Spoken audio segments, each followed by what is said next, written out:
É um projeto bíblico simples, que está fundamentado nos ensinamentos de Jesus, no modelo estabelecido por Cristo, em Lucas capítulo 10, quando ele pegou 70 dos seus discípulos, e preste atenção, eram pessoas novas convertidas.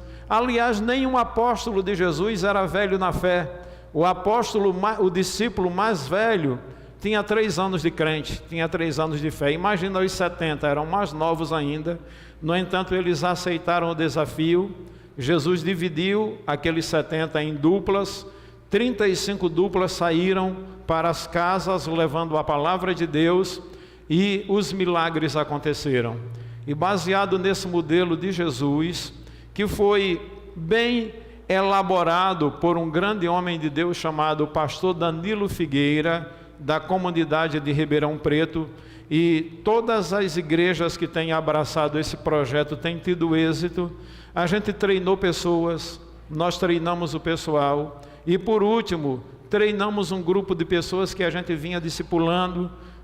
No meio desse grupo nós temos pessoas ainda novas convertidas, algumas pessoas que não têm muitos anos de fé, e outros que já têm uma longa caminhada, e esse povo abraçou esse projeto com tanta alegria, que eu acredito que não teve uma única dupla que teve apenas uma casa de paz. Pelo menos as duplas tinham 2 casas de paz.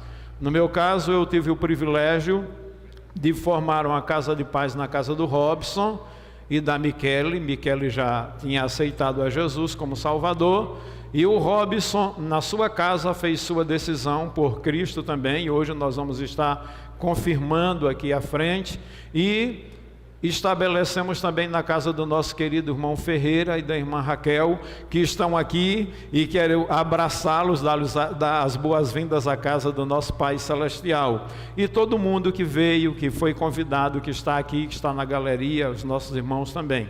Sejam todos muito bem-vindos. Então é um projeto tão marcante, que quando terminou em alguns lugares a última lição, o povo se entristeceu porque ia parar. Eu digo, agora é a hora de estabelecer um pequeno grupo, e para isso nós estamos preparando material para oferecer subsídios e recursos para que o povo possa dar continuidade ao trabalho de ensino da palavra de Deus.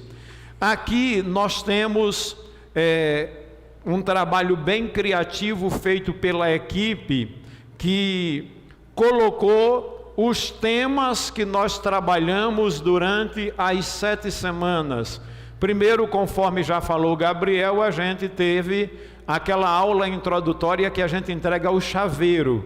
Todos os irmãos receberam o chaveiro, não é? Chaveiro de acrílico, muito bonito, muito legal. E na primeira semana o tema foi conversão, depois livramento, obediência, e assim como vocês viram.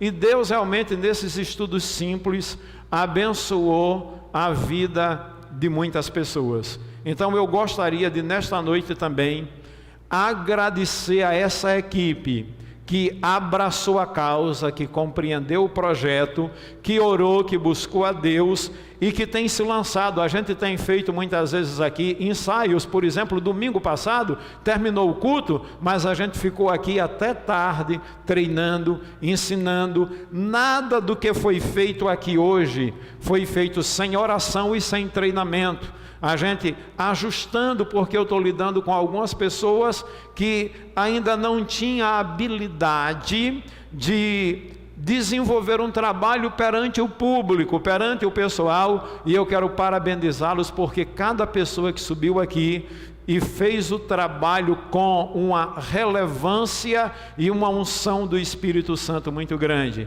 Além desse trabalho, nós teremos com os nossos visitantes e com o pessoal que trabalhou na Casa de Paz, um momento aqui no refeitório da nossa igreja, onde nós estaremos conversando, orando com vocês e servindo um lanche para os nossos visitantes. Então que Deus abençoe e recompense. Existe um trabalho muito bem feito por toda a equipe.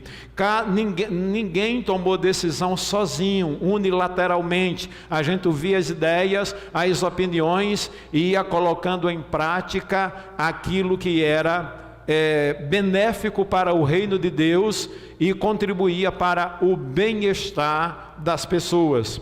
A terceira coisa que eu gostaria de fazer é expressar a minha alegria por ver aqui o irmão Siné e a irmã Ieda, casal queridos que moram em meu coração, que servem a Deus aqui conosco durante muito tempo e hoje moram lá na Serra da Ibiapaba, mas o coração está na obra de Deus e quando estão aqui em Fortaleza, tem que vir para cá. Que Deus abençoe rica e abundantemente, meus queridos irmãos, é uma alegria revê-los.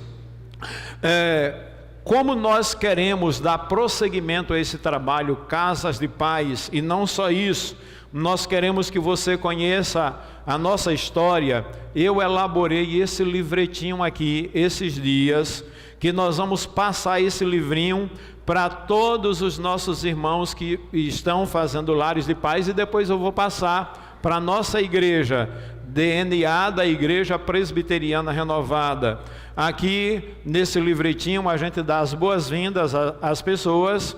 Aqui a gente fala o que é o DNA renovado, o que é amar e acolher. Foi isso que Jesus nos ensinou e é isso que a gente tem treinado o pessoal. Depois nós vamos mostrar qual é a nossa visão, a nossa missão e os valores da Igreja Presbiteriana Renovada, que foi um projeto de trabalho que eu apresentei ao Conselho no início desse ano, essa visão, missão e valores.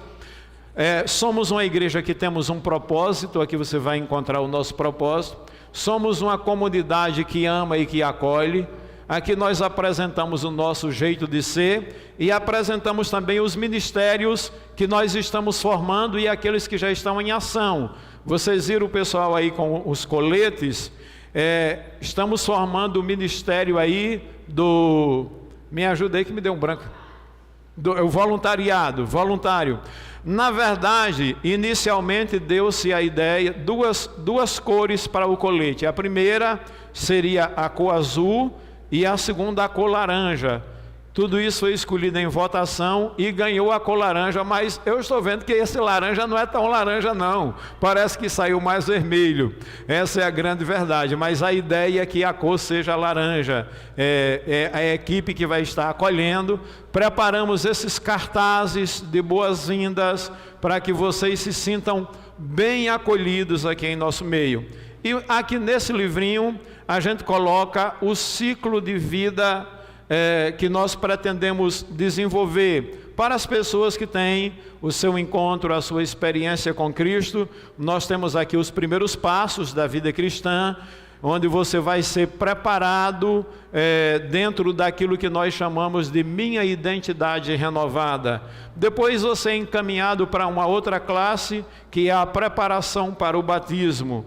Depois você vai estudar os privilégios e responsabilidades de um membro da Igreja do Senhor Jesus e entendendo também a necessidade que nós percebemos do ser humano dos dias odiernos, principalmente, no que diz respeito às crises existenciais, aos problemas psicológicos que eles enfrentam.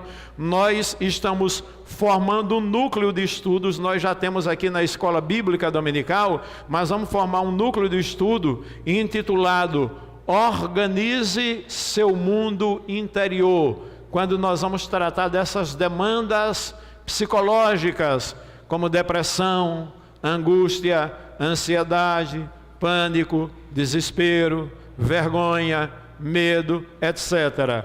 Nós vamos fazer uma abordagem psicoteológica. Aqui na igreja a gente tem vários psicólogos, servos de Deus, e também tem o pastor que vai abordar essa dimensão dentro da psicologia, em associação, dentro da teologia, em associação com a psicologia.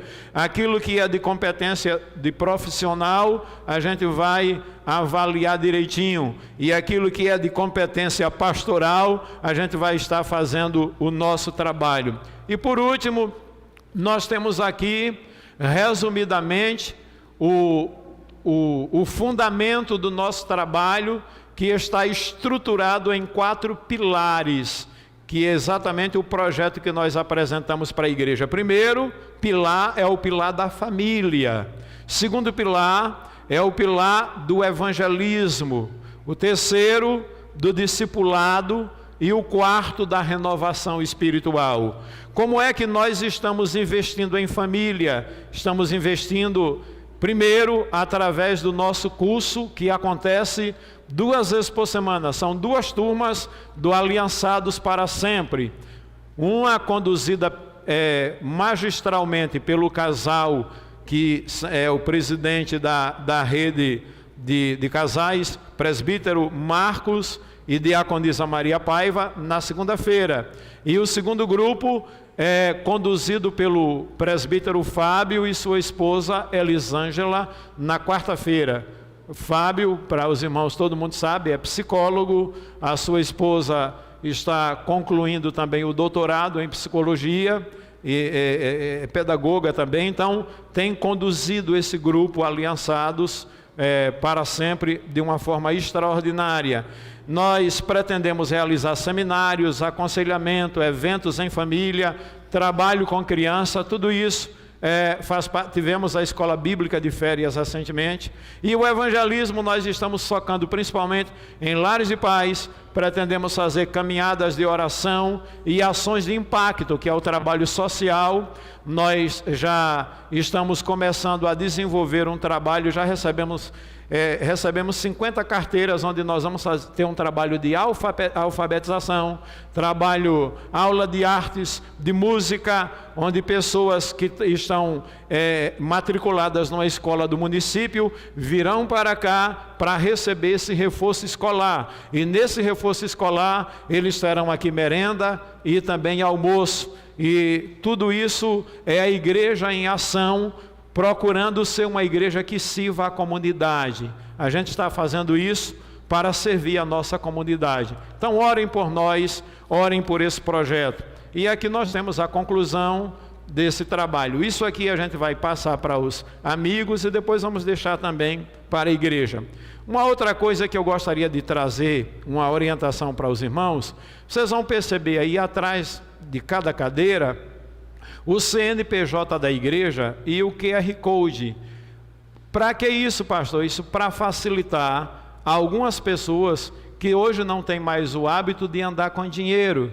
Tem muita gente que hoje só paga as coisas com Pix, com cartão de crédito, e vai chegar um tempo que a gente não vai utilizar mais dinheiro, a gente sabe disso. Muita gente na igreja diz: pastor, eu gostaria de ter a conta da igreja para eu poder entregar o dízimo. E aí a igreja tem a sua conta com o seu CNPJ.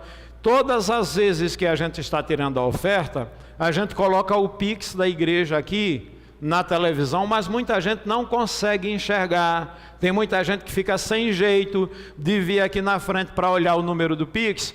Para facilitar, a gente colocou atrás da cadeira, porque você só coloca o QR Code ali e coloca a oferta que Deus colocou no seu coração. A gente não tem o hábito de tirar mais de uma oferta, a gente não tem o hábito de ficar pedindo, explorando os irmãos sabem muito bem disso. Nós estamos aqui construindo, reformando, vamos mudar a frente da igreja toda, mudar esse piso, e a gente vai fazendo isso pela fé. E os amigos não devem se sentir constrangidos jamais. Você aqui é bem-vindo, aqui você não precisa pagar nada, porque tudo é de graça. Mas quando Deus coloca em seu coração um desejo de ofertar, você tem mais um recurso à sua disposição. Não, eu não trouxe dinheiro, mas eu tenho o dinheiro do banco, não dá para tirar, e eu não costumo mais andar com dinheiro, porque corro o risco de ser roubado, ou sem dinheiro corre o risco. Então você tem esse recurso à sua disposição. Só essa explicação, porque às vezes as pessoas não entendem e acham que a igreja está agora só pensando nessas coisas. A gente tira a oferta só na hora de tirar a oferta e nada mais, e acabou-se a conversa. Ok, irmãos? Amém?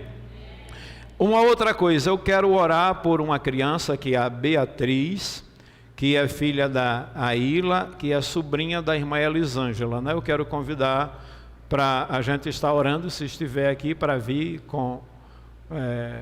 aqui para frente conosco. E logo em seguida nós vamos estar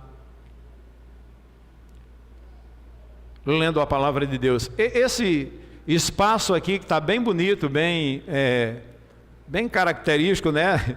Com o nome Lares de Paz, é para você tirar foto depois. Já deu para perceber isso, né? Fica à vontade aí, você pode ter a foto aí com a sua dupla, com a equipe que você teve a oportunidade de estudar a palavra de Deus. E você já vai abrindo a palavra de Deus no Evangelho de João, capítulo 1, versículo 35. Nós vamos ler alguns versículos desse texto. Pode vir aqui, irmãos, por favor. Ela já foi apresentada, a Beatriz, já foi consagrada. A Aile, né? A Aile é ela, no caso, Beatriz. É porque eu acho que trocaram aqui, colocaram mãe Beatriz. Então deixa eu lembrar que a Aile aqui é a filha. A Aile é você, né? É ela, ok. Quem está confundindo sou eu mesmo. Ela é estranha, não? Vem cá, Aile. Senhor nosso Deus, nosso maravilhoso Pai Celestial, eu tomo em meus braços esta pequena criatura, que não veio a este mundo por acaso, mas é a concretização de um projeto bem elaborado pelo Criador antes da fundação do mundo. Abençoa esta menina, Senhor, a quem abençoamos em Teu nome. Permita que esta criança cresça de forma saudável e que ao crescer em idade e estatura, possa também crescer na graça, no conhecimento do Senhor Jesus Cristo. Conceda sabedoria aos seus pais para criá-la em Teus santos caminhos, conduzindo a vida desta menina pelas veredas da justiça e pelo caminho da piedade. Como ministro de Deus, nós abençoamos a Ayla, em nome de Deus Pai, em nome de Deus Filho e em nome de Deus Espírito Santo, que o Senhor te fortaleça todos os dias de tua vida, em nome de Jesus. Amém, Senhor. Amém. Deus abençoe. Deus abençoe. Quem encontrou o texto da palavra de Deus pode dizer amém? João capítulo 1, versículos 35 em diante diz assim: No dia seguinte estava João outra vez ali, na companhia de 2 dos seus discípulos, e vendo Jesus passar, disse: Eis o Cordeiro de Deus. Os 2 discípulos, ouvindo-o dizer isto, seguiram Jesus. E Jesus, voltando-se, vendo que o seguiam, disse-lhes: Que buscais? Disseram-lhe: Rabi, que quer dizer mestre, onde moras, onde assistes? Respondeu-lhe Jesus: Vinde e vede. Foram, pois, e viram onde Jesus estava morando, e ficaram com ele aquele dia, sendo mais ou menos a hora 10ª. Era André, o irmão de Simão Pedro, um dos 2 que tinham ouvido o testemunho de João e seguido Jesus. Ele achou primeiro seu próprio irmão Simão, a quem disse: Achamos o Messias, que quer dizer o Cristo, e o levou a Jesus. Olhando Jesus para ele, disse: Tu és Simão, filho de João, tu serás chamado Ceifas, que quer dizer Pedro. Agora me permita acelerar um pouquinho, porque a leitura é grande. No dia imediato resolveu Jesus partir para a Galileia e encontrou a Filipe, a quem disse: Segue-me. Ora, Filipe era de Betsaida, a cidade de André e de Pedro. Filipe encontrou Natanael e disse-lhe: Achamos aquele de quem Moisés escreveu na lei e a quem se referiram os profetas, Jesus o Nazareno, filho de José. Perguntou-lhe Natanael: De Nazaré pode vir alguma coisa boa? Respondeu-lhe Filipe: Vem e vê. Jesus e o Natanael aproximaram-se e disse a seu respeito: Eis um verdadeiro israelita em quem não há dolo. Perguntou-lhe Natanael: De onde o Senhor me conhece? Respondeu-lhe Jesus: Antes de Filipe te chamar, eu te vi quando estavas debaixo da figueira. Então exclamou Natanael: Mestre, tu és o Filho de Deus, tu és o Rei de Israel. Ao que Jesus lhe respondeu: Porque te disse que te vi debaixo da figueira, creis? Pois maiores coisas do que estas verás. E acrescentou: em verdade te digo, que vereis o céu aberto e os anjos de Deus subindo e descendo sobre o Filho do Homem. Senhor nosso Deus, nosso Pai, nós te louvamos pela Tua palavra que temos lido nesta noite. Fala conosco, Senhor, opera graciosamente em nosso coração, nós oramos em nome de Jesus. Queridos irmãos, existem muitas coisas importantes em nossas vidas, coisas que nos marcam para o resto de nossa existência aqui na terra. Por exemplo, o dia importante na vida de alguém é o dia do seu nascimento. É importante que você entenda que você não é apenas mais um na grande multidão. É importante que você entenda que você não é fruto do acaso, que você não é resultado de um projeto mal elaborado, de um projeto que não deu certo, que você é a concretização de um sonho de Deus antes da fundação do mundo. E esse dia é o dia do nosso nascimento, o dia em que a gente se identifica como ser existente no planeta Terra. É um dia que deve ser celebrado, é o dia que deve ser comemorado. Um outro dia também importante é o dia do teu casamento. Irmãos, esse é um dia que marca indelevelmente a vida de uma pessoa. Imagine você que ficou naquela grande expectativa. Vocês já perceberam que os noivos não adoecem ou raramente adoecem no dia do seu casamento?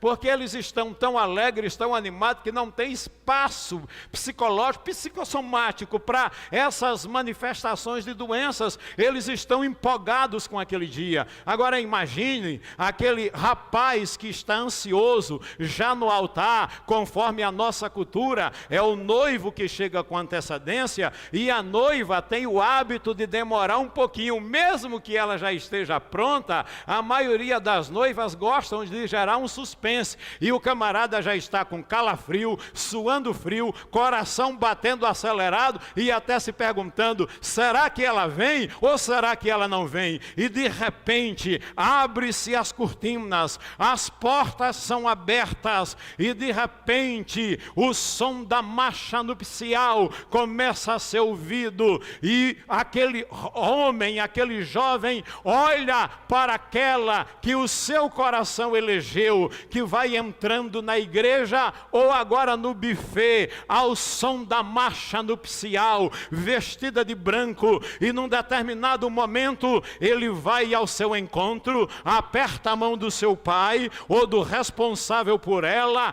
toma em seus braços e vem ao altar para receber a bênção de uma aliança matrimonial e ali viverem felizes como casal. Essa é uma data que nos marcam. Eu sei que para muitos essa data pode se constituir depois um momento de tristeza, de angústia, desafiador, mas o dia do teu casamento você não esquece. Uma outra data muito importante é o dia do nascimento do nosso primeiro filho. E eu quero confessar para vocês que quando eu era solteiro, eu já orava pedindo a Deus sabedoria para criar os filhos que Deus me daria. E é interessante que aí eu me casei. E aí, naquela época, a gente casava mais novo. Hoje o povo casa um pouco mais velho, não é? Eu me casei aos 23 anos, comecei o ministério pastoral com quase 20, 19 anos, e aí com 23 anos eu me casei. A minha mulher tinha 17 na época, a Alessi, e quando a gente estava com um ano de casado, eu já estava preocupado que ela não tinha engravidado. Meu desejo era ser pai, até que de repente, a gente descobre que a Alessi estava grávida. E eu disse, o nome do meu filho será Samuel, que significa pedido a Deus. E aí, aquele menino foi crescendo no ventre da Alessi. Já tinha chegado os 9 meses, a Alessi grávida, a gente sentou-se numa cadeira, ela sentou-se no meu colo, já bem pesadinha, e a gente cantando hinos de louvores a Deus. Quando, de repente, ela começou a sentir algumas contrações. E eu a levei imediatamente para o hospital onde ela havia feito o pré-natal. Isso foi à noite já. E eu a deixei lá. Na época, tinha um grupo de irmãos aqui que dizia, pastor, o senhor precisa se acalmar. Eu digo, mas eu estou calmo. Eu não me percebia ansioso nem nervoso. Ela tinha ficado no hospital e ninguém tinha me dito mais nada. Pegaram e me deram um suco e jogaram um diazepam no suco sem eu saber, para eu me acalmar. Mas nem aquilo me fez dormir. Passei a noite acordado, liguei pela manhã para o hospital. Aí perguntou quem eu era. Eu disse: eu sou o marido da Alessi. Parabéns, o senhor é pai de um filho. Então esse dia eu nunca esqueci. Faz 35 anos está aqui o meu filho mais velho. Fica em pé, Samuel, que já me deu aqui uma netinha. E depois veio o Misael, que significa quem é como Jeová. Depois veio Ana Priscila, que é preciosa para Deus. Então, Deus concedeu esse privilégio para a minha vida. Então, esses dias são dias importantes em nossa vida. Quer ver um outro dia importante? O dia da tua formatura. Imagina você na colação de grau, está lá aquela cerimônia maravilhosa e teu nome é chamado e você vai à frente e aí você se lembra de todas as noites que você passou em claro, pesquisando, analisando, desenvolvendo projetos, elaborando planos e muitas vezes sofrendo, ficando nervoso, agitado, porque tinha determinados assuntos mais densos, mais profundos que exigiam um pouco mais de você. No meu caso, eu ficava sempre ansioso, porque quase sempre eu fui o orador da turma, nas minhas formações pela vida. Mas são dias que nos marcam, e quando você recebe aquele diploma, você vê ali a coroação de todo o teu esforço, e você está se sentindo agora preparado para encarar o mercado de trabalho, e você quer avançar sempre mais. Quer ver um outro dia importante? O dia que você compra o seu primeiro carro. Eu me lembro, irmãos, do primeiro carro que eu consegui comprar aqui em Fortaleza. Era um Fusca, ano 69, de cor verde, mas não era um verde qualquer, era aquele verde cheguei mesmo. O piso do carro todo furado, imagina, nessas ruas do Parque São José e Vila Manuel Sátiro. Na época de chuva, eu chegava em casa todo sujo de lama. E para acabar de completar, os paralamas do meu carro estavam se quebrando todo, quando o saudoso irmão Paulino, pai do pastor Almir, que está aqui, olhou para mim e disse: pastor, eu vou lhe dar aqui um paralama para o senhor colocar no seu carro. Ele me deu um paralama vermelho. Eu fiquei 1 ano sem ver o irmão Paulino, porque na época ele não congregava conosco. Quando ele se encontrou comigo, ele disse: rapaz, você ainda está com esse paralama vermelho e não mandou pintar? Eu digo: faltou o cacau. Mas olha, eu me considerava o rei da estrada, viu? Não sabia dirigir direito, tinha tirado a habilitação antes, cortava o pessoal pela direita e buzinava ainda: abra um caminho para o rei da estrada passar. O pessoal andava comigo, ficava morrendo de medo. E foi exatamente nesse tempo que eu comecei a trazer, irmã Anísia, aquele povo que era do teu tempo, que vinha do Aracapé, do Apolo 11, da Granja Portugal, de vários lugares. Terminava o culto do domingo, eu colocava 11 pessoas dentro de um Fusca. Naquele tempo não tinha esse negócio de cinto de segurança, não. O cinto de segurança era só enfeite mesmo, mas 11 pessoas eram irmãos por cima do outro, o carro se espatifava. Às vezes, 2 horas da madrugada, eu estava com o carro quebrado no prego. Isso me fez aprender, irmãos, a consertar carro velho. Eu aprendi a tirar meu carro do prego. Meus filhos foram crescendo admirados. Como é que meu pai conhece o nome de cada peça do carro? Quebrava o cabo da embreagem, eu aprendi a passar marcha no tempo. Faltava freio, eu vinha do centro da cidade. Agora imagina, eu estou falando de coisas da década de 80, que não tinha esse trânsito. Faltava freio, eu vinha amarrando nas marchas, jogava, saía da quarta para a terceira, para a segunda, empurrava a primeira, desligava o carro, ele saía pulando assim até parar. Essas coisas nos marcam, são importantes em nossas vidas, mas eu quero lhes dizer uma coisa: o dia mais importante de nossa vida, o dia que supera todos os outros dias importantes, é o dia em que nós aceitamos a Jesus Cristo como nosso Salvador. Esse é o dia mais importante. E por que, meus irmãos, esse dia é o mais importante? Por algumas razões. Em primeiro lugar, porque nesse dia os nossos pecados são perdoados. Amém? A Bíblia nos diz que por um só homem entrou o pecado no mundo, e o pecado trouxe a morte. Foi por isso que todos pecaram. Em Adão, toda a raça humana caiu. Em Adão, nós trazemos em nosso corpo a sentença de morte. Como diz a palavra de Deus, o salário do pecado é a morte, mas o dom gratuito de Deus é a vida eterna em Cristo Jesus, o nosso Senhor. A Bíblia diz que todos pecaram e destituídos estão da glória de Deus. Mas Deus ama demais a sua criação. Deus ama demais o ser humano. E Deus não criou o homem para viver separado dele. Por isso que em João, capítulo 3 e versículo 16, é Jesus que diz: porque Deus amou o mundo de tal maneira que deu o seu Filho unigênito, para que todo aquele que nele crê não pereça, mas tenha a vida eterna.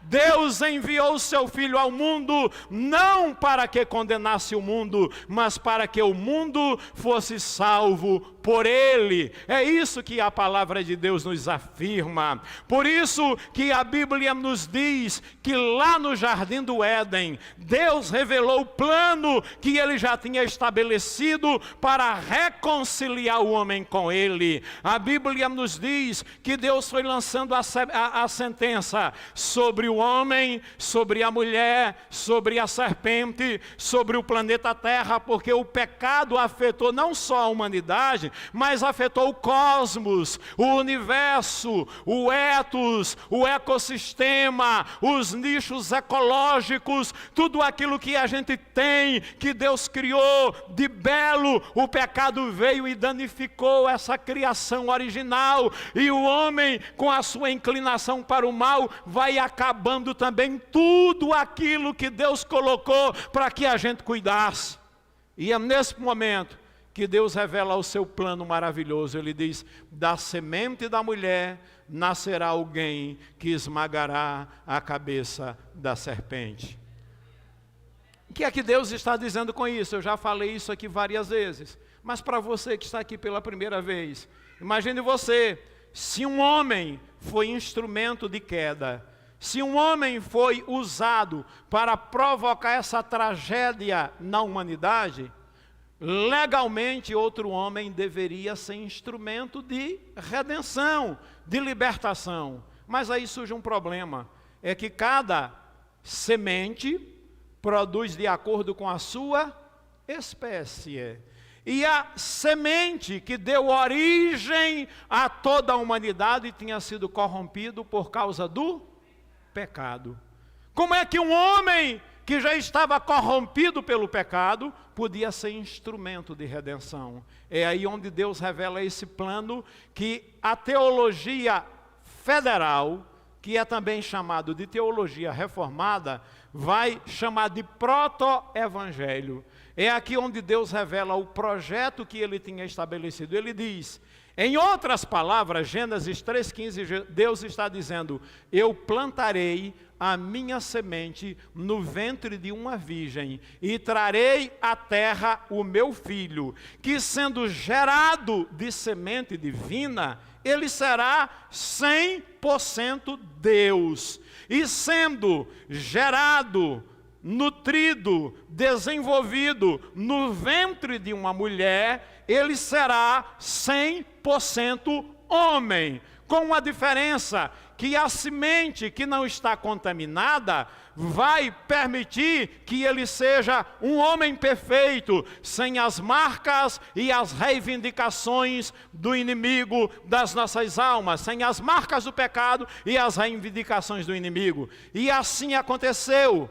Deus estabeleceu esse plano. Em Gálatas capítulo 4, versículo 4 diz que, vindo a plenitude dos tempos, Deus enviou o seu Filho, nascido de mulher, nascido debaixo da lei, para redimir os que estavam debaixo da lei. O que é isso? Que no tempo certo, na hora exata, Jesus é gerado no ventre de uma virgem e entra legalmente no planeta Terra como filho do homem. A Bíblia nos diz diz que o anjo apareceu a uma virgem de Nazaré chamada Maria e disse: salve agraciada, o Senhor é contigo, bendita és tu entre as mulheres e bendito é o fruto do teu ventre. E Maria não compreendeu aquela saudação. Maria disse: eu não estou entendendo. Aí o anjo diz: Maria, tu conceberás e darás à luz a um filho, a quem chamarás de Jesus, e ele salvará o seu povo do seu pecado. Surgiu uma dúvida na mente de Maria: como isso será possível, tendo em vista que eu sou virgem, que não conheço varão algum? Aí o anjo lhe dá uma resposta que revela o projeto de Deus. Aí o anjo diz: descerá sobre ti o Espírito Santo, e a virtude do Altíssimo te envolverá com a sua sombra, porque o santo que de ti nascerá será chamado Filho de Deus. Maria compreende que foi separada para, através dela, trazer este mundo o Salvador, e ela diz: aqui está a serva do Senhor, cumpra-se em mim segundo o propósito de Deus. E Jesus entra como Filho do Homem, e como homem, ele se identificou com as nossas dores, com os nossos problemas, com as nossas dificuldades, com as adversidades que enfrentamos, com as nossas dúvidas, com os nossos medos. A Bíblia diz que ele em tudo vivenciou aquilo que o homem vivencia, sofreu tudo aquilo que nós sofremos, mas ele com muito amor fazia um convite gracioso, dizendo: vinde a mim, todos vós que estás cansados e sobrecarregados, e eu vos aliviarei. Ele fez o bem a todas as pessoas, mas por isso ele despertou a inveja dos poderosos, a fúria dos religiosos, e por causa disso ele foi traído e ele foi entregue para ser julgado, condenado e morto por causa dos nossos pecados. Quando estava chegando o momento dele ser entregue nas mãos dos homens, a Bíblia diz que ele foi a um local chamado Jardim do Getsemane, e ali ele orou em grande angústia, dizendo: Pai, se é possível, passa de mim este cálice sem que eu beba, todavia não seja feita a minha, mas a tua vontade. Ali ele teve uma visão de toda a via dolorosa que ele teria que atravessar.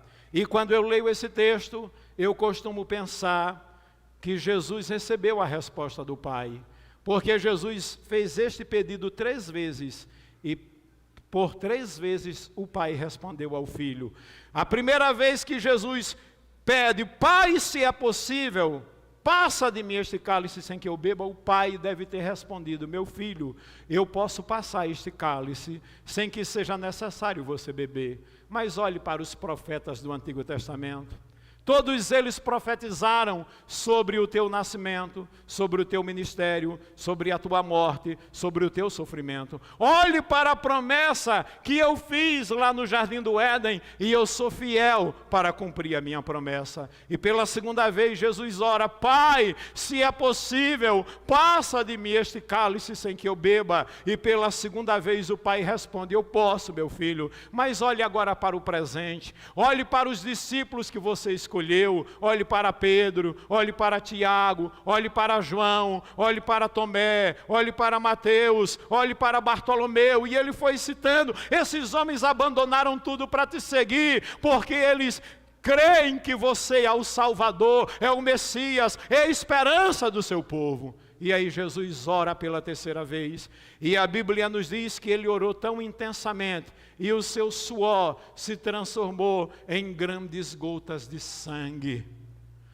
A ciência explica que quando alguém atinge um nível elevadíssimo de estresse, seus poros podem se dilatar, e a pessoa pode ter sangramentos, pode ter hemorragia. Foi o que aconteceu com Jesus. Ele estava ali sofrendo a dor emocional, a dor dos nossos traumas, das nossas decepções, das violências que nós sofremos, da vergonha que nós muitas vezes sentimos, dos nossos medos.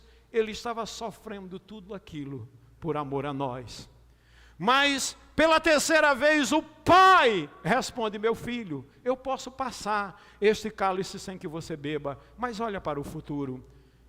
E Jesus olhou para o futuro, e aquele que é atemporal, sabe o que foi que ele viu? Lá, há mais de 12.000 anos atrás, ele viu o dia 18 de agosto do ano de 2024. Ele olhou e viu você.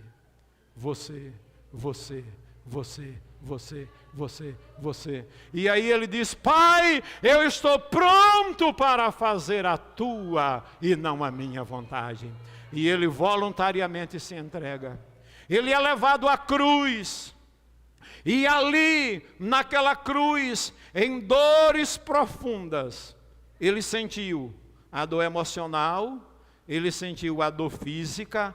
Foram 39 chicotadas com açoite chamado flagrum, que era feito de couro trançados, que tinha chumbo na ponta, pedaços de ossos pontiagudos, e cada chicotada, aqueles chumbo, aqueles ferros penetravam e arrancavam pedaços de carne do corpo de Jesus, e aqueles ossos pontiagudos abriam feridas profundas, para que se cumprisse o que foi dito por Isaías capítulo 53, que ele foi ferido pelas nossas transgressões e moído pelas nossas iniquidades. O castigo que nos traz a paz estava sobre ele, e pelas suas pisaduras nós fomos sarados. A Bíblia diz que ele foi levado como um cordeiro, como uma ovelha muda, perante os seus tosqueadores ele não abriu a sua boca. Eu imagino que Jesus realmente não falava, mas ele gemia em dores profundas.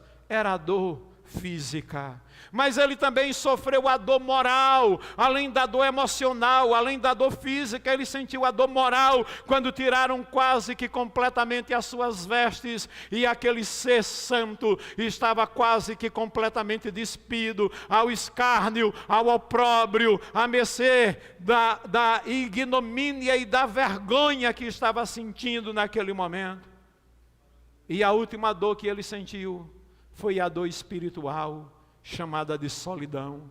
Veja bem, Jesus podia suportar a dor emocional, ele podia se identificar contigo, ele pôde sentir a dor física. Além dessas chicotadas, ainda colocaram uma coroa em sua fronte, e a cabeça de Jesus inchou a ponto de atingir o dobro do seu tamanho normal, e tudo isso por amor. E ainda levava paulada, e o povo dizia: profetiza, ó Cristo, e dize quem é que te bateu. Cuspiram no rosto de Jesus, fizeram tudo isso somente por ele te amar demais. Ele podia suportar tudo isso, mas teve uma dor que ele não pôde suportar, foi a dor espiritual, chamada de solidão. Porque ali na cruz do Calvário, todo o pecado da humanidade foi transferido para ele.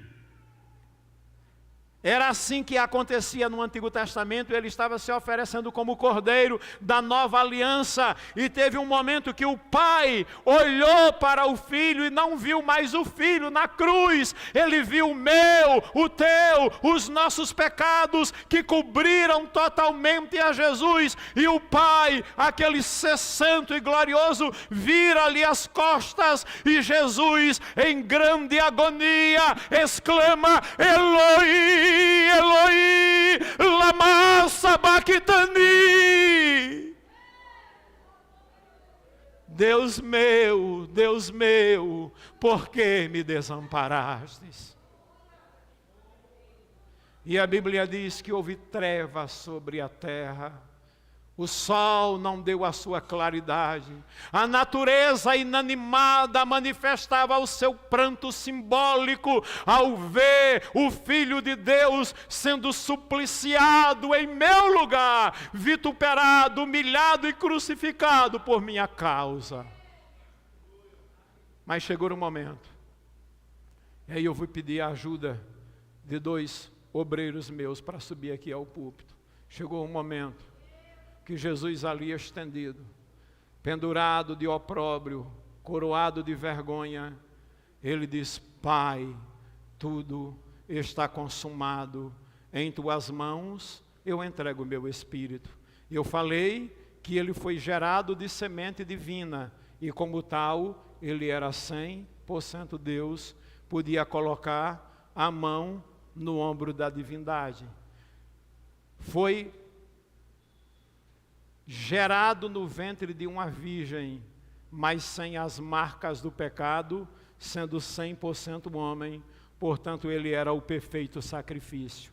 E ali, nos momentos finais, ele bradou e disse: Pai, está consumado, em tuas mãos eu entrego o meu espírito.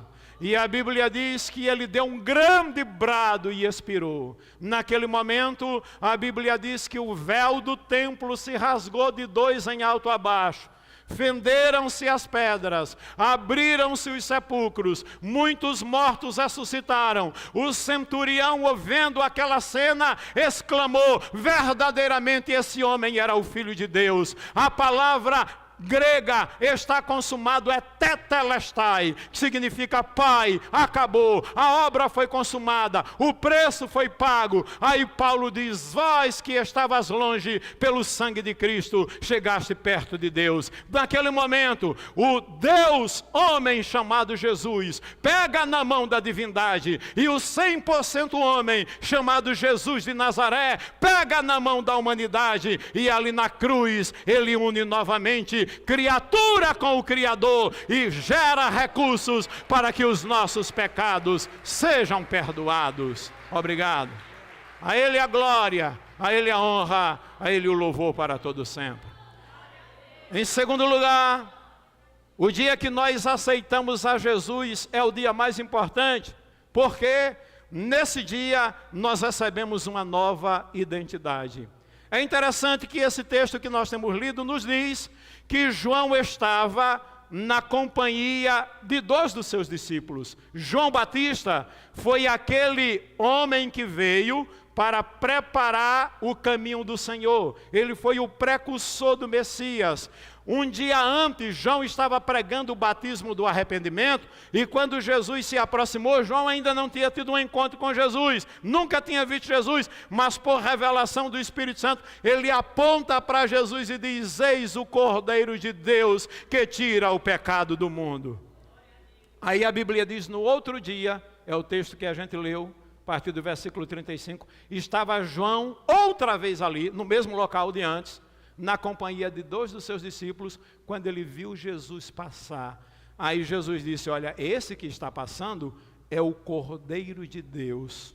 E aí 2 discípulos se aproximaram de Jesus, deixaram João e foram ao encontro de Jesus. Jesus olha para ele e diz: o que é que vocês estão buscando? Aí eles perguntam: Senhor, onde é que moras? Onde é que tu moras? Aí Jesus disse: venham e vejam. É interessante que a Bíblia diz que um desses discípulos era André.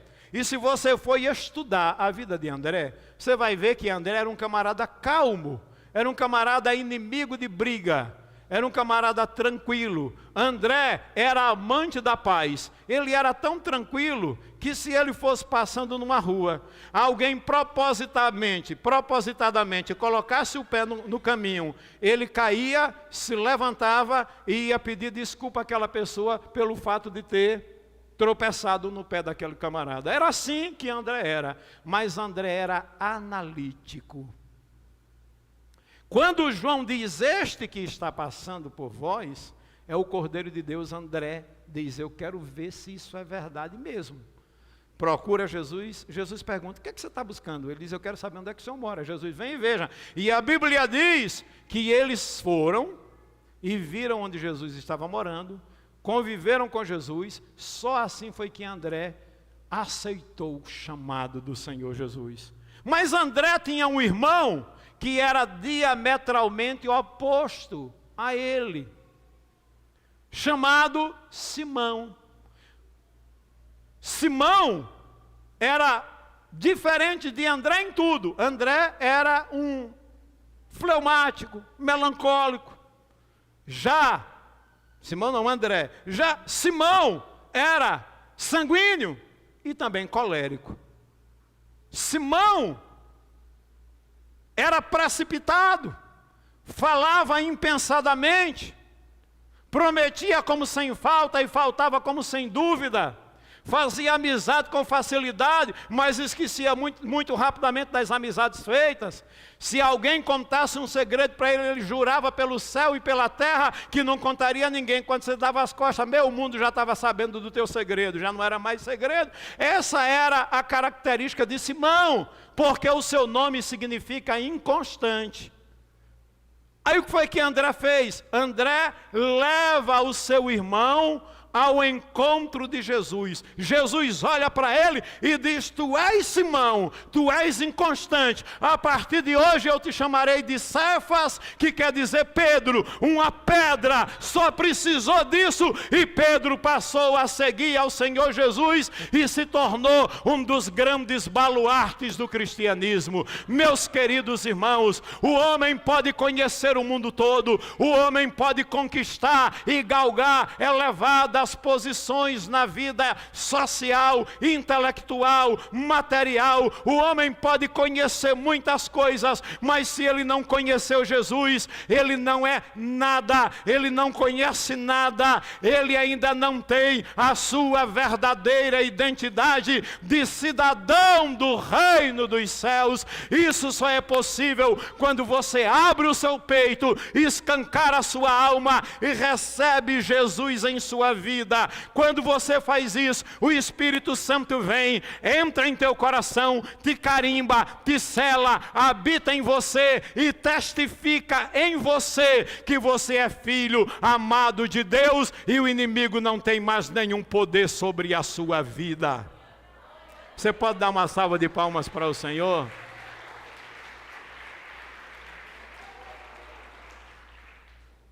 Em terceiro lugar, quando nós aceitamos a Jesus, esse dia se torna importante, porque nós também passamos a viver em uma nova dimensão de vida.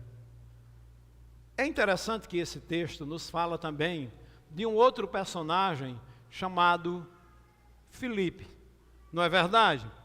O texto, se você continuar lendo, a Bíblia vai dizer que Filipe tinha se tornado discípulo de Jesus, e ele se encontrou com o seu amigo, chamado Natanael. Aí Filipe diz: Natanael, eu encontrei o Messias, o Cristo, Jesus, o Filho de Deus de Nazaré. Aí Natanael olha para Filipe e diz: mas Filipe, de Nazaré, daquela cidadezinha de pessoas ignorantes, porque Nazaré, que estava na província da Galileia, era considerada uma aldeia de pessoas rudes, ignorantes, e que não tinha tradição de lá sair nenhum profeta. Então, Natanael diz: daquela cidadezinha da província da Galileia, de Nazaré, dali pode sair alguma coisa boa, pode sair alguma coisa que preste. Aí Filipe diz para Natanael: vem e vê. Essa palavra é muito forte. Você já disse para alguém: vem ver, vem experimentar aquilo que eu experimentei, vem ver. Olha, aí Natanael aceitou o desafio. Filipe leva Natanael ao encontro de Jesus. Jesus olha para Natanael e diz: eis aí um verdadeiro israelita em que não existe dolo. Que é isso? Aqui está um verdadeiro israelita que não tem falsidade, que fala aquilo que pensa, que não manda recado. Aí Natanael fica espantado: de onde é que o Senhor me conhece? Aí Jesus diz: antes que Filipe te chamasse, eu te vi quando tu estavas debaixo da figueira.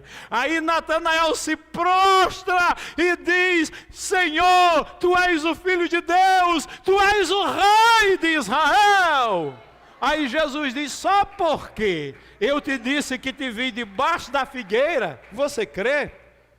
Coisas maiores do que estas verás. Aleluia! Diga para o seu irmão: coisas maiores tu verás. Eis que te digo que vereis o céu aberto e os anjos de Deus subindo e descendo sobre o Filho do Homem. Agora imagine você, isso me faz pensar numa analogia que eu já fiz aqui. A Bíblia nos conta, ainda no Evangelho de João, a história de uma família que era grande amiga de Jesus, uma família constituída de 3 irmãos. Jesus dormia na casa dessa família, Jesus usava a casa dessa família para fazer lares de paz, ele dava estudo bíblico na casa dessa família. Essa família morava numa aldeiazinha da província da Judéia, chamada Betânia. Como era o nome desses irmãos, desses membros aí da família? Marta, Maria e Lázaro. A Bíblia diz que Jesus, assim que saiu da aldeia de Betânia, fugindo da perseguição dos judeus que lá moravam, Marta ou Maria manda um recado para Jesus: Senhor, Lázaro, o teu amigo a quem tu muito amas, está enfermo. Sabe qual foi a resposta de Jesus? Esta enfermidade não é para a morte, mas é para a glória de Deus, para que o Filho do Homem seja glorificado por meio dela. Só que Jesus, ao invés de atender logo o chamado de Marta, ele fica lá mais algum tempo, e os dias se passam, aí Jesus diz: vamos voltar para a aldeia de Betânia. Aí os discípulos: Senhor, mas há alguns dias os judeus que estavam lá queriam te matar. Aí Jesus diz: Lázaro, o nosso amigo, dorme. Aí eles disseram: Senhor, se ele está dormindo, logo despertará. Aí Jesus diz: Lázaro está morto. E aí Tomé diz: vamos lá também para morrer com ele. Vamos com Jesus para a gente morrer todo mundo junto com ele. Quando Jesus entra na porta da aldeia de Betânia, Marta corre ao seu encontro. Marta era aquela que mais reclamava. Quando Jesus ensinava lá, Maria, sua irmã, estava sentada aos pés de Jesus. Marta, tentando atender o povo, dizia: Senhor, manda que Maria me ajude. Jesus: Marta, tu estás ansiosa e preocupada. Maria escolheu a melhor parte, que não lhe será tirada. Pois bem, é essa Marta que corre ao encontro de Jesus e faz uma reclamação. Diz: Senhor, se tu estivesses aqui, meu irmão não teria morrido. Por que o Senhor demorou tanto? O Senhor não disse que nos ama? Por que o Senhor não nos atendeu? Deixou meu irmão morrer. Já tem 4 dias que ele está sepultado. Aí Jesus olha para ela e diz: Marta, teu irmão há de ressuscitar. Aí ela diz: eu sei, Senhor, ele vai ressuscitar na ressurreição do último dia, e eu não quero esperar até o último dia para ver meu irmão. Não era isso que eu queria para a minha vida. Eu queria o meu irmão aqui e agora comigo. Aí Jesus responde: Marta, eu sou a ressurreição e a vida. Todo aquele que crê em mim, ainda que esteja morto, viverá, e todo aquele que vive e crê em mim nunca morrerá. Você crê nisso? Creio. E aí então me leve ao túmulo. Levaram Jesus ao túmulo. Os judeus estavam chorando, e a Bíblia diz que Jesus também chorou. Sabe o que é que os judeus disseram um ao outro? Olha como ele amava a Lázaro. Não podia ele, que abriu os olhos aos cegos, fazer com que este não morresse? Claro que Jesus podia. O problema é que o povo queria realizar uma cura. Jesus queria fazer algo maior. Jesus queria realizar uma ressurreição. Aí Jesus disse: tirai a pedra. Senhor, já cheira mal, porque é de 4 dias. Olha, o corpo estava em estado avançado de decomposição. Ninguém suportaria o mau cheiro. Aí Jesus disse: Marta, eu não te disse que se tu creres verás a glória de Deus? Tiraram a pedra. Aí a Bíblia diz que Jesus ora: Pai, eu te agradeço por me haveres ouvido. Aliás, eu sempre te agradeço porque tu me escutas. Aí eu vou pedir a vocês que estão aqui na igreja, que já me viram fazer isso, sair comigo agora do planeta Terra e vamos comigo até o seio de Abraão, que a Bíblia chama de paraíso. A Bíblia diz que aqueles que morrem em Cristo Jesus vão descansar onde? No seio de Abraão, que é no local de descanso. Quem é que você vai encontrar no paraíso, juntamente com todos os profetas do Antigo Testamento? Lázaro, deitado regaladamente no seio de Abraão, se gabando diante dos profetas do Antigo Testamento, que ele não apenas conheceu Jesus de ouvir falar, mas ele era amigo íntimo de Jesus, e Jesus ainda pousava na casa dele, e aquilo provocou um alvoroço entre os profetas. Moisés, aquele grande homem, se aproxima e diz: o que é que está acontecendo aqui? Moisés, calmo, né? Manso. Aí ele diz: olha, esse homem está dizendo aí que conheceu o Messias, que conheceu Jesus. Aí Lázaro dá uma risada e diz: há alguns dias atrás ele jantou comigo. Aí Moisés diz: se é ele mesmo, ele é um profeta que me supera em tudo. E aí chega Isaías e diz: o que é que está acontecendo aqui? Aí ele diz: Lázaro está dizendo que conheceu Jesus. Isaías diz: se é ele mesmo, é o maravilhoso conselheiro, Deus forte, o Pai da eternidade, é o príncipe da paz. Aí chega Ezequiel, outro profeta maior: o que é isso aí? O que é que está acontecendo? Lázaro que está dizendo que conheceu Jesus. Ezequiel, você conheceu mesmo? Se é ele mesmo, ele é o filho do homem, ele é o varão perfeito. Chega Daniel, aquele homem de oração, e diz a ele: você o conheceu? Se é ele é a pedra que esmiuça as nações rebeldes. Aí chega Malaquias e diz: se você o conheceu, você conheceu o renovo da justiça, o sol da justiça. Josué diz: você conheceu o capitão da nossa salvação. Salomão diz: você conheceu a personificação da sabedoria de Deus. E estava aquele reboliço no paraíso, quando de repente uma voz brada com o poder das grandes águas, dizendo: Lázaro! A voz brada e chega no paraíso. Aí Lázaro diz: é ele, eu reconheço esta voz. E Jesus diz: vem para fora. E a Bíblia diz, olha, que Lázaro desceu e ressuscitou. Sabe por que é que Jesus bradou no paraíso, especificando pelo nome de Lázaro? Porque a sua voz, a sua palavra tem tanto poder, que se ele bradasse no paraíso, chamando os defuntos, todos os mortos voltariam à vida. Você sabe o que é que me chama a atenção? É que naquele milagre de ressurreição, Natanael estava presente também e viu coisas maiores, que Jesus disse a ele: só porque te disse que te vi debaixo da figueira, você crê? Você vai ver coisas maiores do que esta, passarás a viver em uma nova dimensão de vida.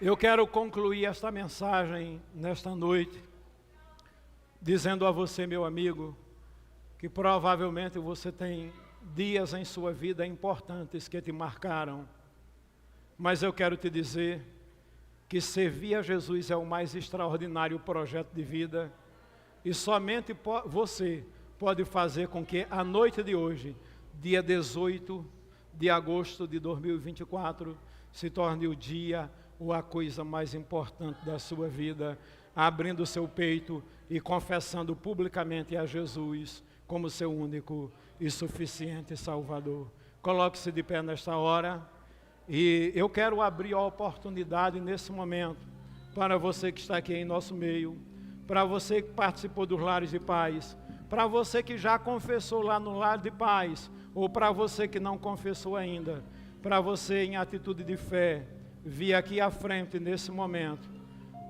confessando publicamente a Jesus como Salvador e como Senhor da sua vida e do seu coração.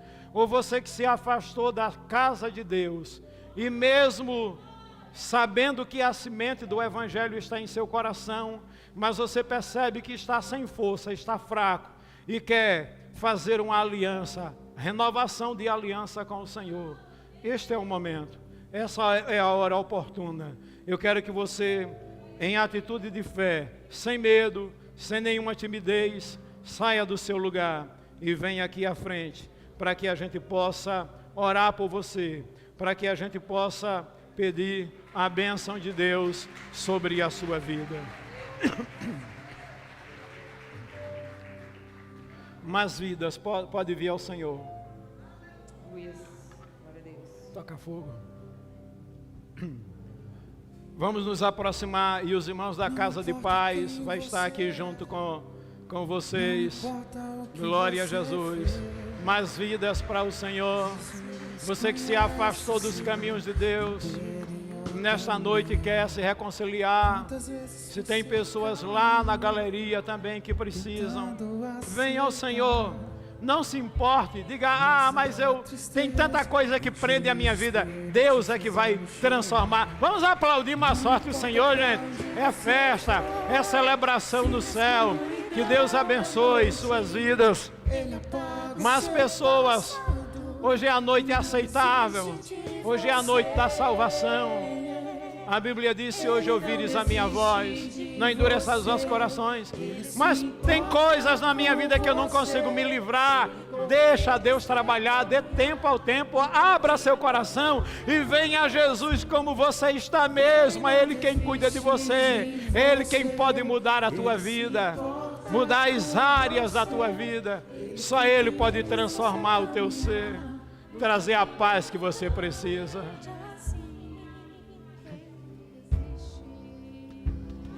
Cantar com mais vida, pelo amor de Deus.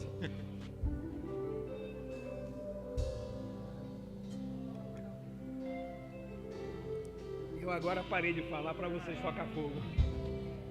Não importa quem você é, não importa o que você fez, Jesus. Eu quero que os discipuladores estejam aqui à frente, juntamente conosco, formando aqui um laço de amor, vínculos de amor. Acertar, mas a tristeza e o desespero te fizeram chorar. Aleluia. Não importa pra onde você foi, se na escuridão da noite, oh, glória a Deus, apaga o seu passado e não desiste de você.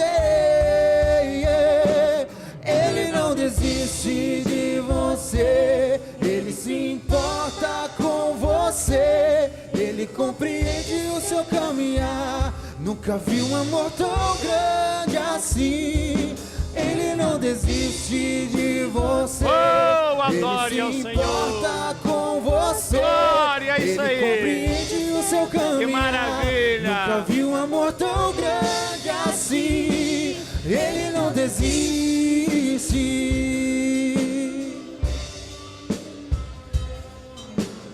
Se tiver mais pessoas, venham ao Senhor. Esta é a noite aceitável. Esta é a noite da salvação.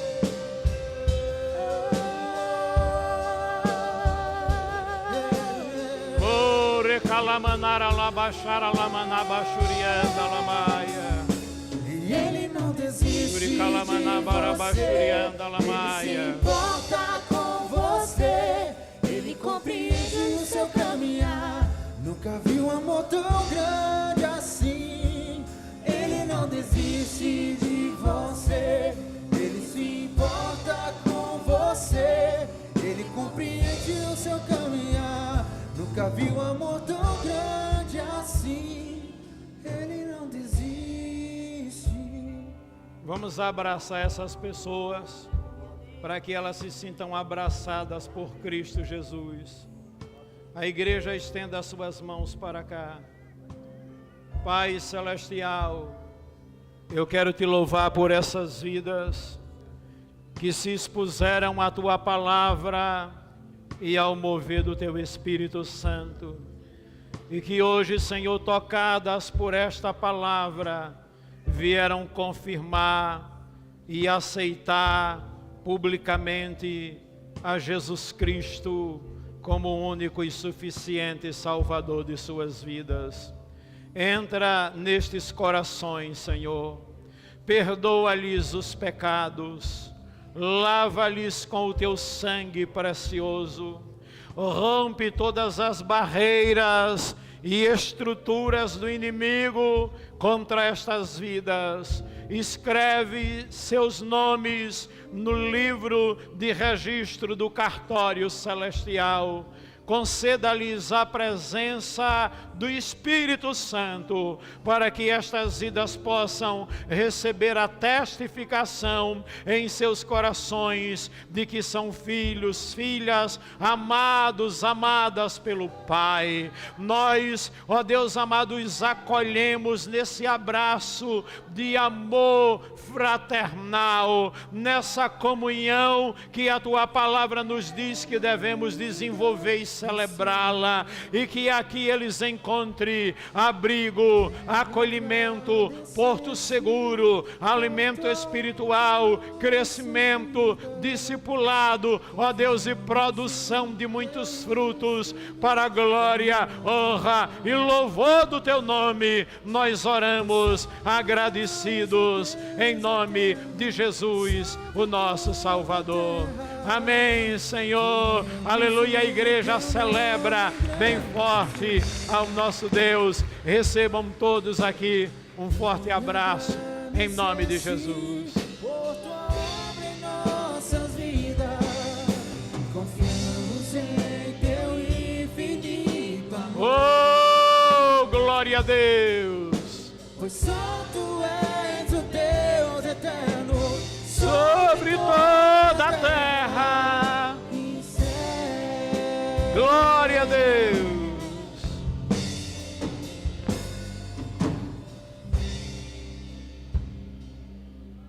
Pode sentar, irmãos, um pouquinho. Quantos estão abençoados nesta noite? Diga glória a Deus. Irmãos, eu gostaria de, antes de encerrar, eu tenho que orar ainda por algumas pessoas aniversariando, mas eu gostaria de desafiar você, membro desta igreja, a frutificar em Cristo. Existem muitas vidas preciosas lá fora, precisando dessa palavra de amor. Hoje eu estava na cerimônia fúnebre, dizendo que a nossa vida aqui nessa terra é muito breve, ela passa muito depressa. O salmista considera a nossa vida primeiro como a relva, como uma flor que desabrocha, mas rapidamente seca-se e murcha. O salmista considera a nossa vida como um conto ligeiro, e ele pede: ensina-me, Senhor, a contar os meus dias, para que eu possa encontrar corações sábios. O tempo passa muito depressa, parece que foi ontem que eu cheguei aqui, e daqui a 4 meses eu estarei completando 60 anos de idade. E eu digo: Senhor, continue me concedendo saúde, porque eu descobri que sou hipertenso aos 20 anos. Aos 42 eu descubro que tenho diabetes. Eu digo: ou eu escolho ter uma autodisciplina e qualidade de vida para viver mais e melhor para servir a Deus, ou vou comer tudo que tem pela frente e abreviar meu tempo de vida. Mas como eu posso ser útil na obra de Deus, eu vou me autodisciplinar. Saí de 101 quilos para 75 quilos. Às vezes diminui um pouquinho mais, mas eu estabeleci essa meta. Por quê? No meu caso, por causa da enfermidade. Resultado: diabetes controlada, pressão alta controlada, saúde em dia, está entendendo? E caminhando, fazendo a obra de Deus com entusiasmo. Não sei quantos anos o Senhor me permitirá viver aqui na terra, mas eu quero viver esses anos para atender você que é da igreja, mas ser bênção para você que não é da igreja. E para mim, não importa a tua religião, não importa o teu estilo de vida, a forma como você escolheu viver. A mim me compete te respeitar, te amar, te ajudar, te acolher, não te julgar. Eu não fui escolhido por Deus para julgar ninguém, mas eu fui escolhido para abraçar, para acolher com amor, porque não sou eu quem mudo a vida de ninguém, quem muda é o Espírito Santo. A mim me compete, como servo de Deus, ser apenas canal para, de uma forma simples, usar esse recurso, falando sobre conversão, livramento, obediência, restituição, gratidão, prosperidade e perseverança. Tão simples, a palavra vai penetrando, o povo vai chorando, vai se quebrantando e diz: eu quero ouvir mais, eu quero aprender mais. Imagina se cada um aqui disser: meu Deus, eu quero fazer alguma coisa. me procura. Eu estou disposto a te treinar, a te apresentar os instrumentos necessários e te incentivar a orar, pedindo a unção do Espírito Santo para que o trabalho seja feito, porque método, organização, trabalho sem dependência do Espírito Santo não traz resultado. Para isso nós oramos e jejuamos a semana inteira, para que Deus coroasse esse trabalho como Ele assim o fez.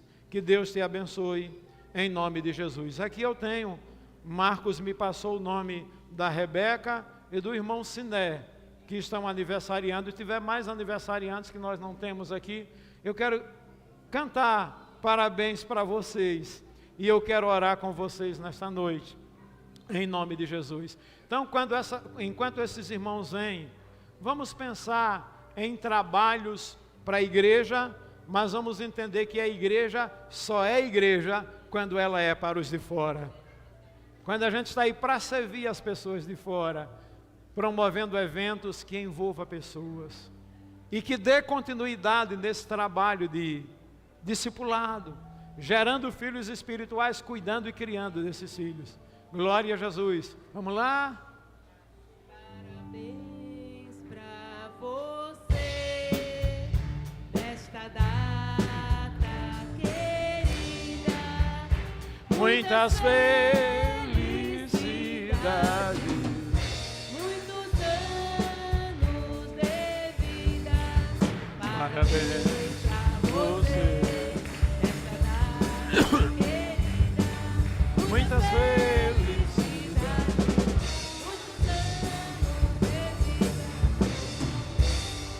Pai Celestial, eu quero te louvar pelas vidas do Siné, da Rebeca, da Sara e de todos aqueles que estão aniversariando nesse mês de agosto. Ó Deus, queremos te agradecer porque estas vidas são preciosas para ti. O Senhor as planejou antes da fundação do mundo, e o teu plano se concretizou no tempo que o Senhor determinou, onde eles se identificaram como ser existente no mundo. E hoje estamos aqui celebrando a vida como dádiva divina, como dom perfeito, vindo do Pai das luzes, em quem não há mudança e nem sombra de variação. Abençoa o teu filho com saúde física, emocional e espiritual. Permita que seus planos, projetos e propósitos sejam concretizados para o louvor da tua glória. Abençoa estas jovens, Senhor, com a bênção de tua presença, da tua proteção, da tua saúde, ó Deus amado, da vida abundante, da vida bem-sucedida, que elas cresçam na graça, no conhecimento e no amor de nosso Senhor Jesus Cristo. Permita, Senhor, que se tornem grandes instrumentos usados poderosamente para o louvor da tua glória. Nós celebramos juntamente com eles esta data, agradecidos em nome de Jesus. Amém, Senhor. Parabéns, meu irmão. Que Deus lhe abençoe. Parabéns, Rebeca. Que Deus lhe abençoe, minha filha. Parabéns. Opa, desculpa. Parabéns, Sara. Que Deus lhe abençoe, viu, filha? Em nome de Jesus. Isso. Irmãos, nós estamos caminhando para o encerramento do nosso culto. Logo, após a gente encerrar, tem algum aviso, irmã, para apresentar? Isso. Vamos ouvir aqui o aviso. Os nossos amigos convidados acompanhem as pessoas até o nosso espaço aqui, que nós queremos entregar, distribuir para vocês aqui. Um pequeno histórico da nossa igreja, para que você compreenda como a gente funciona e tenhamos um momento de comunhão entre nós. A paz do Senhor para todos, amém? Pronto, para as mulheres, né? Segunda-feira, amanhã, às 19 horas, nós vamos estar aqui ensaiando um hino para a gente louvar bem bonito no próximo domingo, tá bom? Na nossa festa, na festa da igreja e ministério do pastor José Gomes, amém?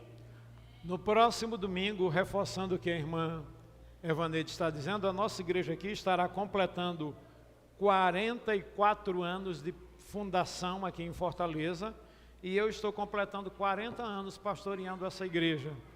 Então, o trabalho começa na sexta-feira, às 19h30. No sábado a gente dará continuidade, e no domingo pela manhã nós teremos um culto de agradecimento a Deus, encerrando a noite com a presença do pastor Rondinelli. Primeiro dia, pastor Leonardo, da 5ª Igreja. Segundo dia, o pastor Marden, da 5ª Igreja. E no terceiro dia, o pastor Rondinelli, da nossa congregação aqui no Parque Veras. Então esteja conosco, em nome de Jesus. Vamos ficar em pé e vamos estar encerrando. Mais uma vez, eu quero agradecer a você, irmão, que participou desse culto, e a você que está vindo para a igreja já há algumas semanas. Eu gostaria muito de poder lhe abraçar, lhe acolher, você se sentir bem-vindo. De repente você está vindo aqui e ninguém ainda se aproximou de você. Eu quero que você se sinta acolhido, e se você quiser, você que é nosso visitante, é muito bem-vindo para estar conosco, para receber aqui o nosso livretinho também e conhecer um pouquinho mais o nosso trabalho. Levante a sua mão para o alto agora comigo. Recebam agora, irmãos, a graça de nosso Senhor Jesus Cristo, o amor de Deus nosso Pai, a comunhão e as consolações do Espírito Santo estejam sobre vós e sobre todo o povo de Deus na terra, agora e sempre. Amém, Jesus. Amém. Que Deus te abençoe, em nome de Jesus.